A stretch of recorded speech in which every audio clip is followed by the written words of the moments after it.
Hey YouTube family, it's your girl Kim, the Princess of Transparency. I hope that everybody is doing well. Welcome to week 36 wrap up. If you are joining me, my name is Kim. I am documenting my journey from tubal ligation to tubal reversal in Rio Bravo, Rio Bravo, Mexico, and my journey to rainbow baby number one, which, as you can see here, I got a gut full of human. So anyway, thank you to all my new subscribers. I appreciate you. I love you, and you just don't even know how much of a journey this is going to be. And to all my seasoned vets, thank you for your love and support as always. So let's get into this. Yeah, week 36 has been interesting. Let's say it like that. As you can see, I got my hair done. Did up a little bit. In preparation for whenever baby decides to come at this point. Um, as I said in week 35 last week, I think, pretty much I was supposed to be induced, or they were supposed to set an induction date for 37, 38 weeks. But this week has just been eye-opening, let's say it like that. Well, first things first, from knowing the possibility of having to be induced by the maternal fetal specialist at Women's Hospital in Greensboro, they were telling me that 37 weeks, 38 weeks, they wanted to do an induction based off of my lupus, my rheumatoid arthritis, and my antiphospholipid syndrome. And then my blood pressure has been kind of going up, down, and just doing its own thing. So they wanted to go ahead and set the induction. But then they really weren't telling me much information as far as what was going on, which I don't like. I don't like being in the dark. And I was getting my test results from LabCorp, going online to see what the test results were. And being in the medical field, I can kind of determine some things. And of course, Google Doctor, you go in there, you kind of see things, but the doctor's not telling me anything as far as what my results are. So I'm kind of having to interpret things on my own. And the doctor's like, oh, yeah, everything here is fine, just fine. No, everything is not fine. So long and short, when I finally when I saw the doctor last week and I said I didn't like her, she was more out of the room than in the room and thought that everything was just so daggone funny. There's just some things that you just don't play with, and I'm at the point in a pregnancy whereas I'm beyond irritable. So if you say the wrong things at the wrong time, I'm biting your head off and I'm not being apologetic about it at all. So even with my test results, she wasn't going over them with me. And I got to a point yesterday when I went in. Yesterday was March 5th when I went in. I just told the medical staff, she's banned from my care. I don't give a damn if you don't have any other doctors available. I'll sit on the corner and figure it out myself because no, it's just not happening. But yesterday they gave me a good doctor. Usually I don't want to see a male doctor, especially being as though it's somebody that I don't know. I mean, it's unfortunately being as though I'm having a transfer or I had to transfer care late in the pregnancy. I kind of get who I get, and I can't really complain about it. Or I mean, I can, but it is what it is. But I got this male doctor, and he was very thorough, very good, and very kind. He took his time with me and spent more than 5 minutes in a room just saying, "Oh yeah, you're Miss Thomas. Okay, well, yeah, see you next week." That's pretty much what I was getting from the other doctors, even including the maternal fetal specialist. When I went to see him on March 4th, he basically started asking me questions or asked me, did I have any questions as he was walking out the room. And it's like, really? I mean, it's become a frustrating process. But one of the things that they've discovered is that baby is doing well. He's doing very, very well. But growth measurements show that he's about a week behind or 2 weeks behind.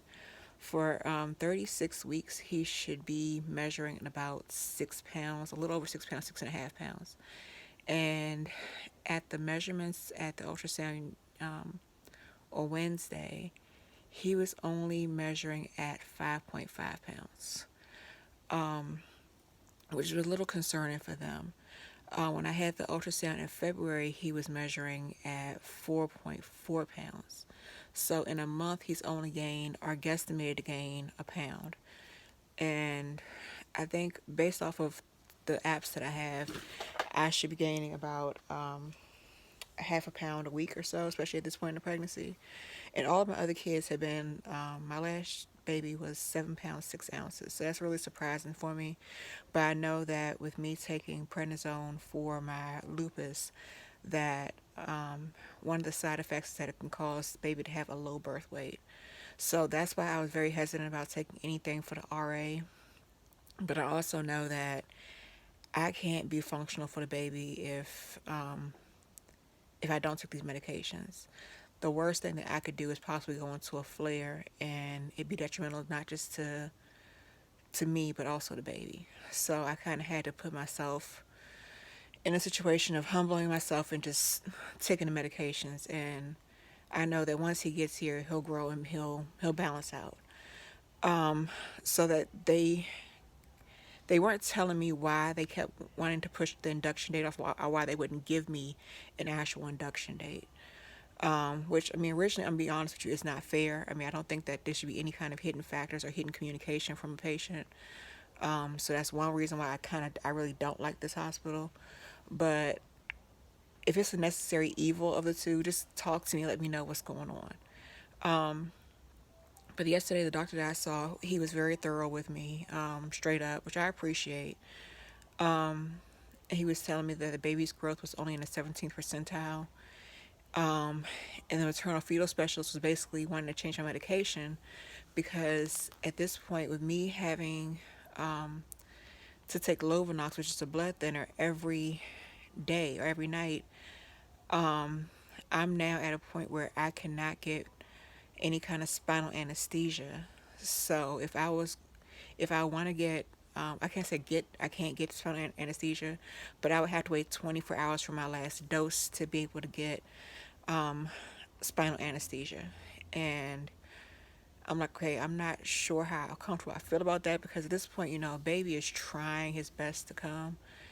That I've been contracting a lot more, and especially with the blood pressure going up and down, it's it's like if I take heparin, it's short acting, but it's a high dose that they want me to take twice a day.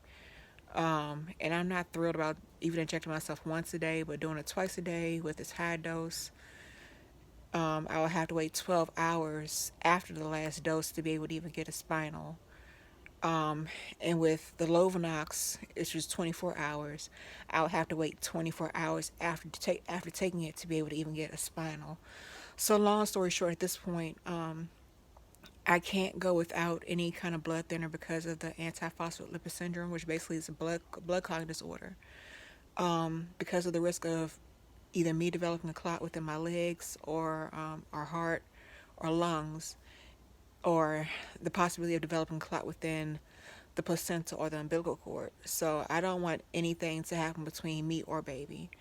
So I'm having to come to a decision of either continuing on with the blood thinners, or either taking the heparin or taking the Lovenox, or planning to basically do a natural birth with alternatives of like other pain medications. But I tried to do them before, and it's just like, I don't know. Yesterday on March 5th, while I was actually talking to the doctor, my blood pressure started spiking. So I've been having a headache for like the last week or so. So they went ahead and sent me over to the hospital for monitoring. And like I said, that the hospital actually, the new hospital at Moses Cone in Greensboro is actually a nicer hospital than the older campus. But the staff was very friendly to me, very attentive, communicated with me.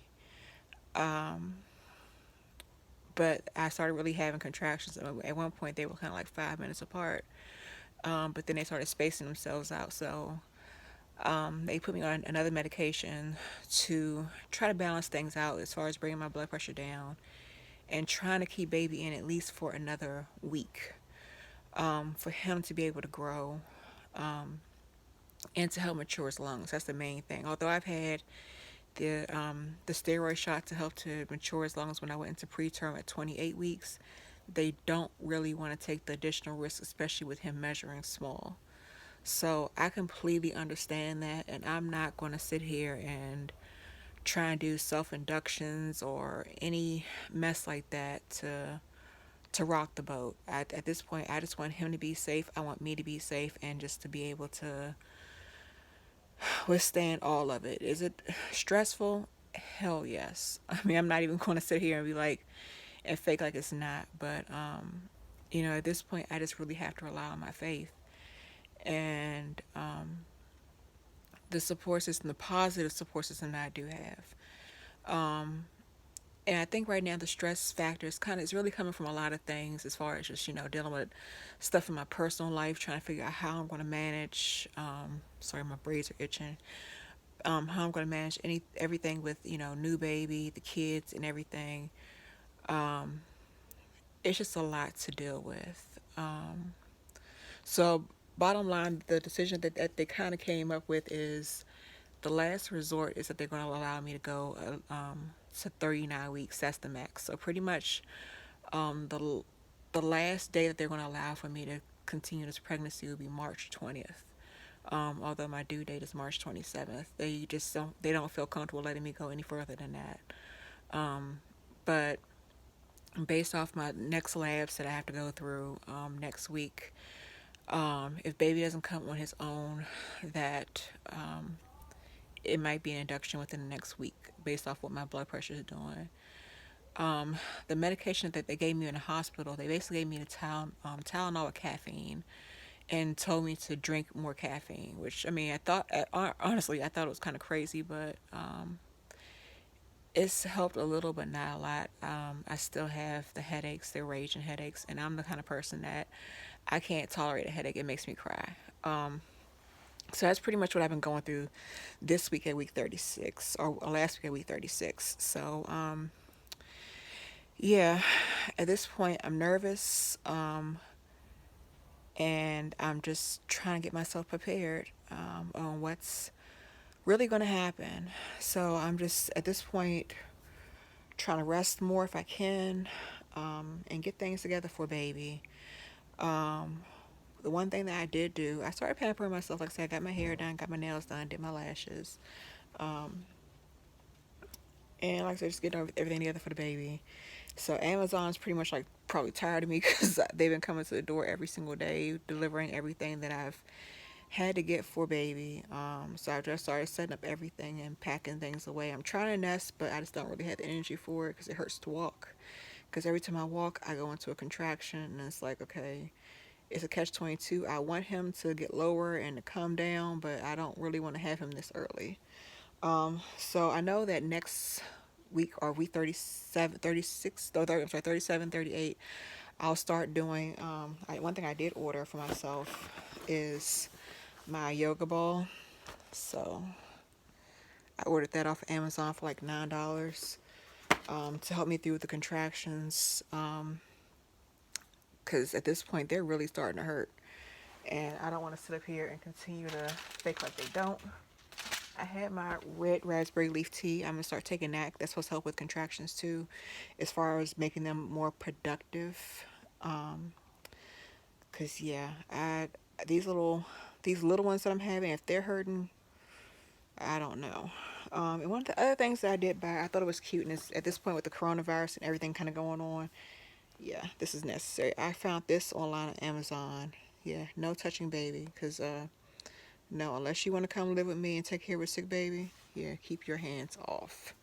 So that's necessary. But I don't make this video longer than it has to be. But yeah, that is everything that I've been going through on week 36. So if you have any comments, concerns, just want to give a word of encouragement, I greatly appreciate it. I appreciate your time, the love, the support. And don't forget to hit that like, click, and subscribe button. And I will see you on the next go round. So take care and be blessed.